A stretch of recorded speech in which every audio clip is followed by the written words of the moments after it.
نحمده ونصلي على رسوله الكريم أما بعد فأعوذ بالله من الشيطان الرجيم بسم الله الرحمن الرحيم إن الحكم إلا لله সকলের দুরূদ শরীফ পড়ি আল্লাহুম্মা সাল্লি আলা সাইয়্যিদিনা নাবিয়্যিনা শাফিঈনা হাবিবিনা মাওলানা মুহাম্মদ সাল্লাল্লাহু আলাইহি ওয়া আলা আলিহি ওয়া আসহাবিহি ওয়া বারাকা ওয়াসাল্লাম। ইসলামী আন্দোলন বাংলাদেশ লক্ষপুর ইউনিয়ন কর্তৃক আয়োজিত আজকের গণসমাবেশে প্রধান অতিথি, বিশেষ অতিথি, জেলা নেতৃবৃন্দ এবং থানা নেতৃবৃন্দ, উপস্থিত আছেন লক্ষপুর ইউনিয়ন সকল ওয়ার্ল্ডের আপামা সাধারণ জনগণ, ইসলাম প্রিয়, দিন প্রিয় আমার কলিজার টুকরা বাবাজিরা এবং যুবক ভাইরা, সকলকে জানাই ইসলামী আন্দোলন বাংলাদেশ লক্ষপুর ইউনিয়ন শাখার পক্ষ থেকে আন্তরিক অভিনন্দন ও শুভেচ্ছা। প্রিয় মুহতারাম হাজিরিন, ইসলামী আন্দোলন বাংলাদেশ একটি রাজনৈতিক প্ল্যাটফর্ম, রাজনৈতিক দল। এটা আমাদের কাছে কারোর অজানা নাই। বাংলার জমিনে আনাচে কানাচে এমন কোনো মানুষ নাই যার কাছ পর্যন্ত ইসলামী আন্দোলনের দাওয়াত পৌঁছায় নাই বা প্রচার করা হয় নাই। কথা বলেন ঠিক না বেঠিক? তবে একদল সাধুন্বেষী দল আছেন যারা এখনো পর্যন্ত এটা সংকীর্ণ মনোভাবের পরিচয় দেয় যে ইসলামী আন্দোলন কি, ইসলামী আন্দোলন সবাই চিনে না, ইসলামী আন্দোলনের কোনো খাওয়ান নাই।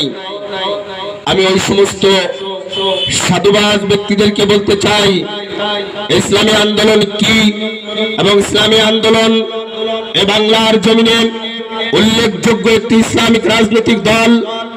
এটা যদি আপনার কাছে অজানা থাকে, অস্পষ্টতা থাকে, আপনি জুলাইয়ের অভ্যুত্থানের প্রত্যেকটা গণসমাবেশে, জুলাইয়ের অভ্যুত্থানে, ছাত্রদের অভ্যুত্থানের প্রত্যেকটা সমাবেশে, প্রত্যেকটা রাজনৈতিক প্ল্যাটফর্মের সমাবেশে, অরাজনৈতিক প্ল্যাটফর্মের সমাবেশে সকল জায়গায় ইসলামী আন্দোলনের নেতাকর্মীরা অগ্রণী ভূমিকা রেখেছেন। যদি আপনার অস্পষ্টতা থাকে, মিডিয়ার মধ্যে এখনো পর্যন্ত রেকর্ড আছে, প্রয়োজনে আপনি সেখান থেকে দেখে নেবেন। কথা বলেন ঠিক না বেঠিক? প্রিয় মুহতারাম হাজিরিন, এখনো পর্যন্ত আমাদেরকে যারা ইসলামী আন্দোলন হাত পাখার এ দল বলে এখনো পর্যন্ত ট্যাগ লাগাইতে চাই যে আমরা নাকি একটা সময় দালালি করেছি, মুনাফিকি করেছি, আমি ওই সমস্ত ব্যক্তিদেরকে সাধু ভাষায় বলতে চাই যদি পীর সাহেব চরমনাই ইসলামী আন্দোলন বাংলাদেশের আধ্যাত্মিক ও রাজনৈতিক নেতা মুফতি সৈয়দ মোহাম্মদ রেজাউল করিম পীর সাহেব চরমনাই যদি চাইতেন এ বাংলার জমিনে একটা নাই, দুটো নাই, শতাধিক এমপির আসন গ্রহণ করবেন, 50টার ঊর্ধ্বে যদি মন্ত্রিত্বের আসন গ্রহণ করতে চাইতেন, তবে আজকে নয়, সেই 19 কথা বলে ঠিক।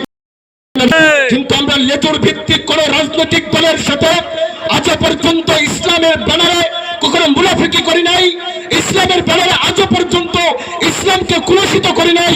যেজন্য এখনো পর্যন্ত এ বাংলার জমিনে প্রকৃতপক্ষে ইসলামের আদর্শকে যদি রাজনৈতিক দল থাকে সেটা হলো ইসলামী আন্দোলন তথা পীর সাহেব চরমনের দল।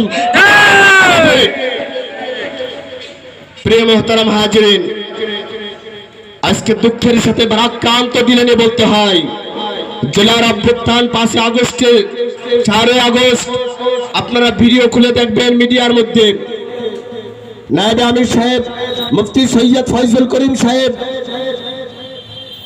একজন রাজনৈতিক রাহবার, যিনি তার জীবনকে বাজি রেখে রাজপথে এই ফ্যাসিস্ট সরকারের বিরোধিতা হয়ে এই ফ্যাসিস্ট সরকারকে গদি থেকে নামাবার জন্য নিজের জীবনকে বাজি রেখে রাজপথে লড়াই করেছেন। কথা বলেন ঠিক না বেঠিক?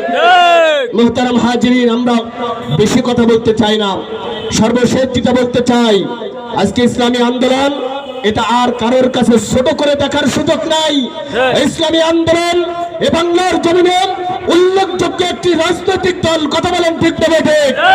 আমরা স্পষ্ট ভাষায় বলে দিতে চাই, আমরা দেখেছি যে সমস্ত দেশের মধ্যে সংখ্যাগরিষ্ঠ লোক থাকে, সেই সমস্ত দেশের মধ্যে আজ পর্যন্ত কোনো বৈষম্যতা দেখি নাই। ভারতের ইতিহাসে দেখেছি ভারতের ভিতরে সংখ্যাগরিষ্ঠ হিন্দুরা বসবাস করে।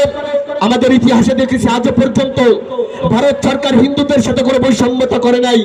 আমরা দেখেছি চীন সরকারের মধ্যে চীনের মধ্যে সংখ্যাগরিষ্ঠ হলো বৌদ্ধরা বসবাস করে, সেখানে আজ পর্যন্ত কোনো বৈষম্যতার কোনো কারণ আমরা দেখতে পাই নাই। এমনি ভাবে ইউরোপ কান্ট্রিতে যদি আমরা দেখতে চাই সেখানে সংখ্যাগরিষ্ঠ খ্রিস্টানরা বসবাস করে, কিন্তু ইউরোপ সরকার আজ পর্যন্ত কোনো সংখ্যাগরিষ্ঠ খ্রিস্টানদের সাথে বৈষম্যতা করে নাই। কিন্তু বাংলাদেশের মধ্যে উল্লেখযোগ্য সংখ্যাগরিষ্ঠ হচ্ছে মুসলমান। এই মুসলমানদের সাথে সবথেকে বড় গাদ্দারি করা হয়েছে, সবথেকে বড় বৈষম্য করা হয়েছে এই আওয়ামী লীগ নামে ফ্যাসিস্ট সরকার। এ বাংলার জমিনে আমাদের সঙ্গে মুসলমানদের সঙ্গে আমাদের ইসলামী আন্দোলন বাংলাদেশ পীর সাহেব চরমনার দলদের সঙ্গে তিনি গাদ্দারি করেছেন। কথা বলেন ঠিক না ঠিক? আমরা স্পষ্ট ভাষায় বলে দিতে চাই 5ই আগস্টের পরে এখনো পর্যন্ত যারা ওই ধরনের এখনো পর্যন্ত চাঁদাবাজ লুটতরাজ তারপরে চাঁদাবাজি করে এখনো পর্যন্ত বিভিন্ন জায়গা দখল করে আছেন, আমরা বলতে চাই আপনারা ফিরে আসেন। যদি ফিরে না আসতে চান জুলাই আগস্টের মতন পুনরায় আবার যদি নতুন করে গণঅভ্যুত্থান করতে হয়, সে গণঅভ্যুত্থান করে আপনাদেরকে বাংলার জমিন থেকে তাড়িয়ে দিতে বাধ্য হব। মোহতারাম হাজিরিন, উদ্বোধনী বয়ান বেশি লম্বা করব না। আপনাদের সকলকে আজকের গণসমাবেশে আসার এবং আমাদের উপস্থিত হওয়ার কারণে আমাদের পক্ষ থেকে আন্তরিকভাবে স্বাগত জানাই, শুভেচ্ছা জানাই। বলে আমি আমার উদ্বোধনী বয়ান এখানেই শেষ করলাম। আল্লাহ হাফিজ। আসসালামু আলাইকুম রহমতুল্লাহ।